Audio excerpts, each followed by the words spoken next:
Hello everyone, and welcome to Get Started Fast with Avid's Media Composer 7, presented by Avid Blogs. My name is Kevin P. McAuliffe, and I'm a 3-time North American ProMax award-winning editor and a media composer editor for over 15 years, as well as being one of the senior editors at MyJo in Toronto, and you can always find me in the Avid community forums in the Media Composer and Symphony Getting Started Fast forum. And in this 5-part tutorial series, we're going to take you through everything you need to know to get started with Media Composer 7 as quickly and as efficiently as possible. Okay, let's get started. Let's Command and Tab into Avid's Media Composer. And we are greeted by the project selection window. Now there's a few important things we're going to want to note before we actually get in and start editing. The first thing right at the very top here is the user profile. Now you'll see right now the user is set to be me. Now something that's important to keep in mind is that anyone coming from Final Cut 7 will know that the user inside of Final Cut is based on whoever is logged into the computer. That's not the case inside of Media Composer. In Media Composer, you can have multiple editors working on one login. Obviously, this is the same for both Mac and Windows, so something important to keep in mind. In this case, because I'm the only editor on this system, there is only me. But conceivably, you could have 10, 15, 20, 30 different editors all working on the system, obviously with unique settings that we're going to get to in just a minute. Okay, let's move on and let's talk about the different types of projects that you can have. You'll see right now that my project type is set to be external, meaning I'm saving this project onto an external hard drive. Obviously, the advantage to that is by having the projects and the media on an external drive, at any point a client could call me, I could simply unplug that drive, pack it into my bag, drive on over to my client's location, plug back in, and I'll be up and running literally in minutes. Now, depending on how you need to work, you can set your project up as private. Now, the difference between a private project and an external project, as you can see right up here by the folder that the project's going into, right now on my Mac, it's going into Users, Kevin P. McAuliffe, Documents, Avid Projects, meaning that only me, when I'm logged in, will be able to see this project. Nobody else that has a login on this computer will have access to it. Obviously, moving down, you'll see that I can also create a shared project. The shared project goes to a slightly different location, basically now meaning that this project can be shared across users. It doesn't matter who the logged in user happens to be. Now, obviously, this is the same for all of you Windows users as well. What I'm going to do is just select an external project, and let's come down now and let's create a new project. And let me show you how this is going to work. Now, as soon as I click on the New Project button, you'll see that we're now greeted by, of course, the New Project window. So let's call our new project MC Getting Started. Now, if I come over here to the Format, you'll see that I can click on the Format dropdown, and I'm now greeted by all of the different formats that I'm going to have access to inside of Media Composer. Now, what's important to keep in mind is that this window, the format, is really going to determine 4 things in your workflow: how you import media, how you digitize media, the type of sequence that Media Composer creates for you, and to a certain extent, how you're going to export clips. Now, that doesn't mean that you can't import any type of file size, any frame rate, any resolution, and work with it in your timeline, because you can. What's important to keep in mind is that by creating a 720p 23976 timeline, everything at the end of the day will conform to that frame rate. Now, what's also important to keep in mind is that you can work in like frame rates inside of a project, meaning that once I create a 720p 23976 project, I'm also in that project going to have access to being able to work in 23976p NTSC as well as 1080p 23976. Now, obviously, coincidentally, if you happen to be working in an NTSC 30i project, 30 frames per second or 2997 frames per second, you'll have access to not only that resolution, but you'll also have access to 720p 2997 as well as 5994i. So something important to keep in mind when you're working. Now, in this case, I'm just going to select 720p 23976.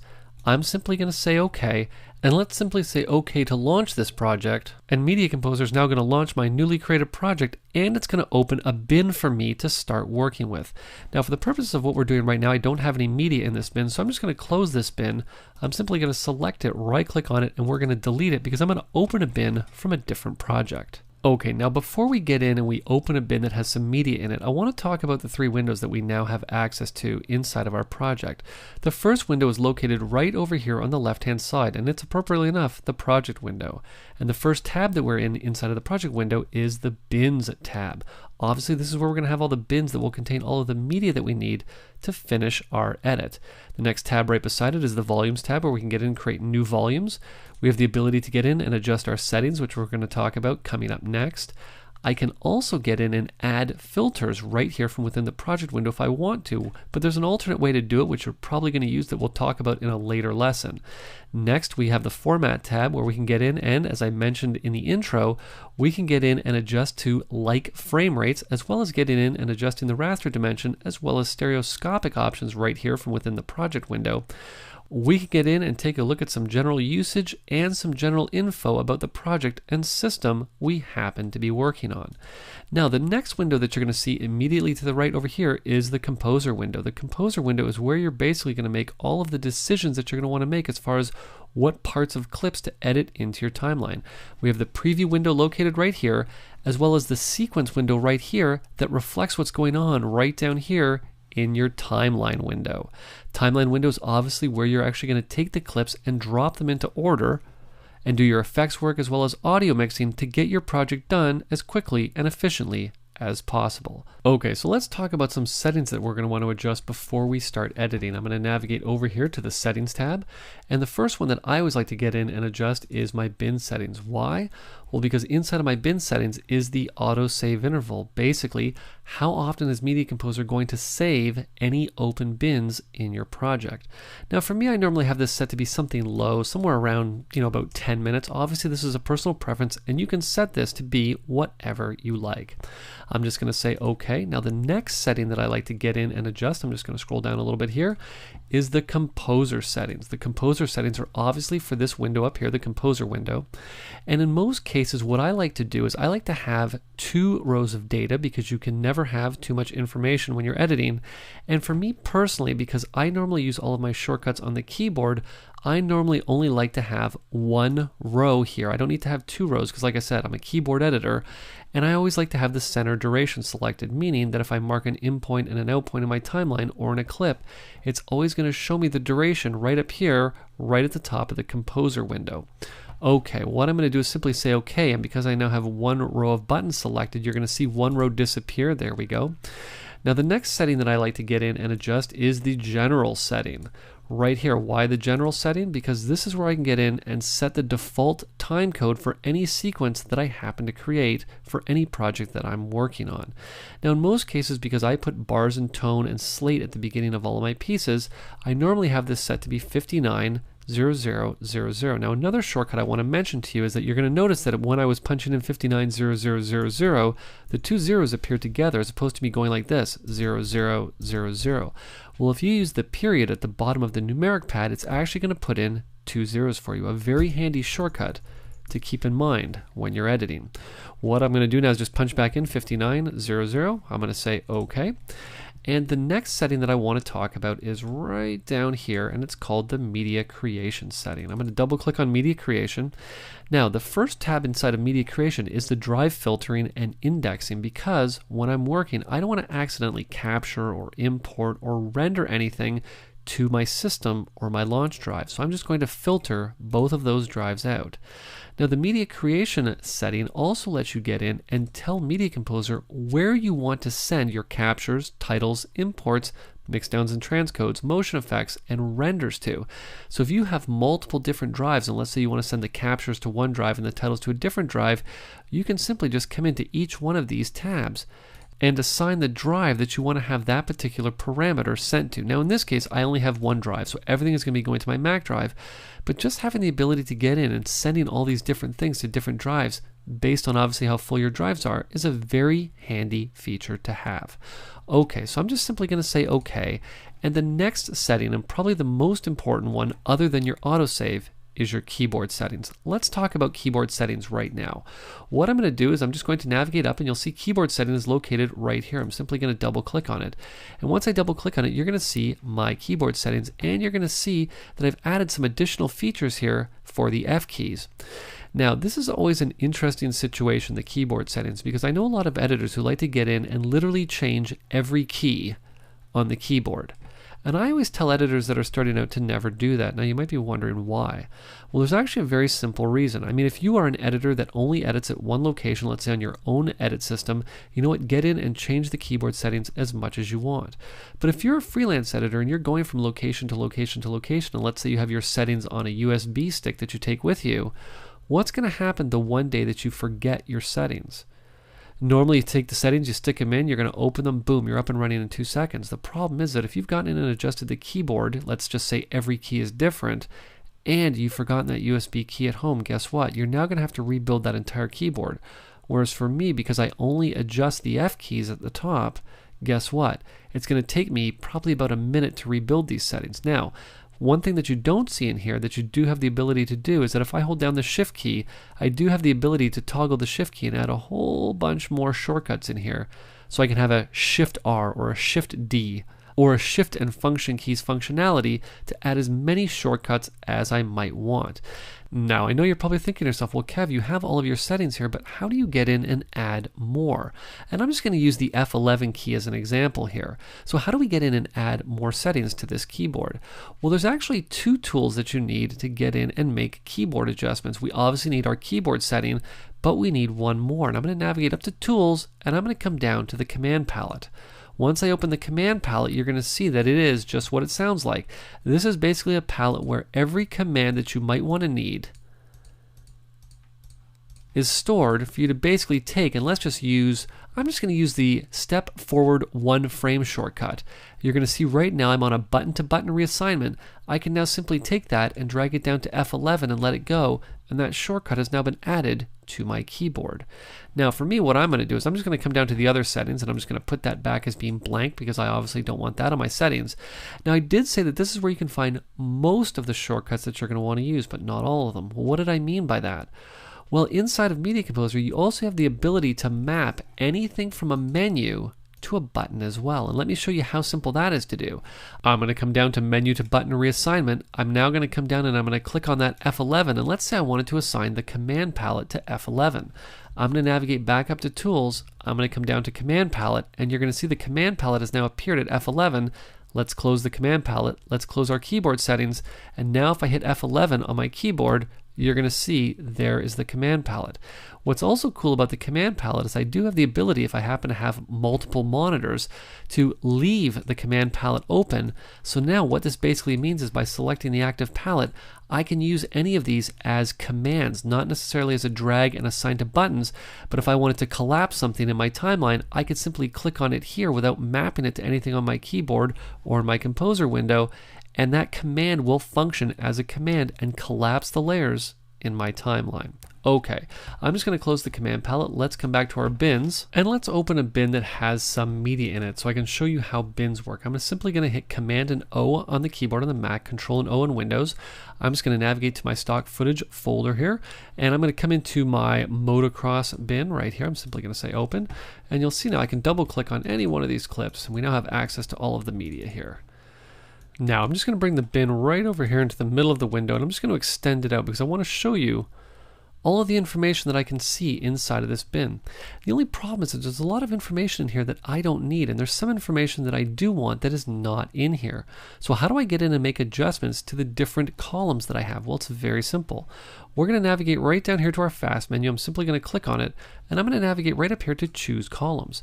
You'll see now that you have an absolutely staggering amount of information that you can take a look at inside of any given bin.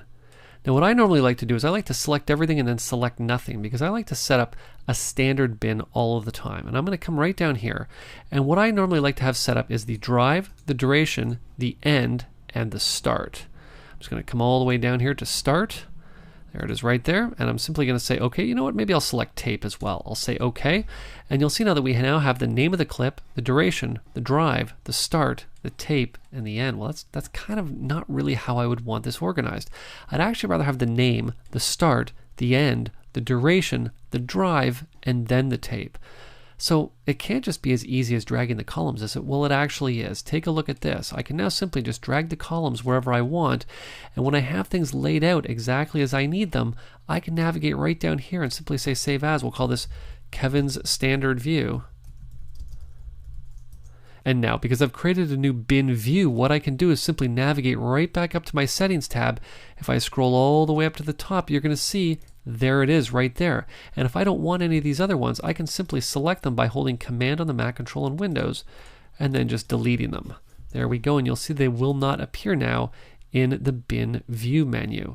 Now you can obviously get in and create as many bin views as you like, and you can even share them across users. Okay, now one other thing I want to point out in bins quickly is the fact that right now I'm looking at everything in text view. It's obviously giving me the name of the clip, it's giving me the start, the end, and really it's sort of an informational view that I'm looking at.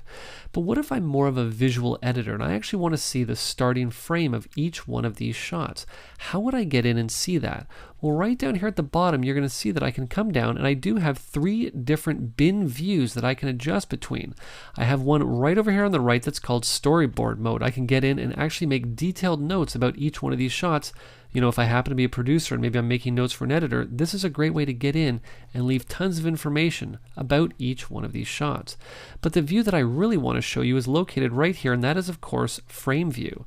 A very cool way to get in and have a visual representation of the first frame of each one of these shots. Now, how would I get in and adjust the size of these? Maybe these are too big or too small. Well, it's actually very easy. What I'm going to do is hold Command on the Mac control and Windows, and I'm going to use the L key and I'm going to use the K key. L to make the frames larger, K to make the frames smaller. And what I can also do is, let's say, I wanted them to be very small, about that size, and I wanted them to fill the entire window. Most people start going like this. They start going, okay, well, I'm just going to move all these over here like this and kind of do that, and that's already way too much work. When all you really need to do is navigate up to your bin drop-down and come down and say fill window, and you'll see now that the frames extend all the way across the bin as far as they'll go, and then continue down on the next row. But what I want to do is I want to increase the size of these again as large as I can make them, because I want to show you one other cool feature of working in this mode. I'm going to navigate back up to bin, come down to fill window. Of course, we could always set that as a keyboard shortcut if we wanted to. What I want to do is, in most cases, people would say, okay, well, I can see the first frame of each one of these shots, but I can't see what's going on in the shot. So I'm just going to double click on this one and I'm going to play it. Okay, well, this isn't exactly what I want. So I'm going to double click on this one and I'm going to play it. Okay, and then I'm going to double click on, and you can see how this can become a very time intensive process. I really wish there was a way just to select a clip inside of a bin, press the L key, which corresponds to play, and play that clip right from within the bin. Well, guess what? I've now selected the clip, I've hit play on the keyboard, and I can now actually watch the clip right from within my bin. So this way I'll know before I even double click on it to take a look at it in the composer whether this is a shot that I would even want to use. And another cool feature is the fact that I can actually press the L key multiple times to take a look at any one of these clips faster than real time. Let's take a look at this one. I'm going to simply hit play. You'll see the shot is super slowed down. So I'm just going to hit L a couple more times and take a look. I can now see this much, much faster. Another fantastic feature built right into your bins. Okay, now before I wrap up this lesson, I want to talk a little bit about organization, because organization is obviously key to any edit. Normally how I like to break down my workflows into 4 main categories: sequences, audio, clips, and graphics. Now I'm not telling you to have 4 bins, but I'm telling you to use this as a guideline. What I normally like to do, and I'm just going to create a few bins here. I'll just create, let's say, 5 bins. And I'm going to call one bin voiceovers. And I'm going to call one bin location sound. And I'm going to call one bin sequences. And I'm going to call one bin imported clips. And I'm going to call the last bin location clips. Now, this is pretty organized with only 5 bins, but I've seen edits that will have 20, 30, 40, 50 different bins, and going in, it just becomes a big mess attempting to find anything, when you can really be very simply organized by using folders. What we're going to do is navigate up to the fast menu, and I'm going to come down and simply create a new folder. And I'm actually going to create 4 new folders, and you're going to see why in just a second. What I'm going to do is I'm going to call the first one audio. I'm going to call the second one clips. I'm going to call the third one graphics, and of course I'm going to call the last one sequences. And what we're going to do now is simply take our sequences and put it in that sequences folder. We're going to take our audio bins and we're going to put them in the audio folder. We're going to take our clips bins and we're going to stick them in the clips folder, and take a look at what we have now. a very, very organized project with no confusion as to what's what. If I need to find the sequences, I can simply come into the sequences folder. If I need to find all my clips bins, I can simply come into the clips folder. So obviously keeping organized is exceptionally important, and using this technique is a simple way to keep organized by still giving you the flexibility of having as many bins as you want. Okay, so that wraps up lesson 1. In lesson 2, we're going to talk about acquisition, including importing and capturing. So if you want to get post-production workflow tutorials and industry insight that you need to bring great stories to life, head on over to avidblogs.com/post.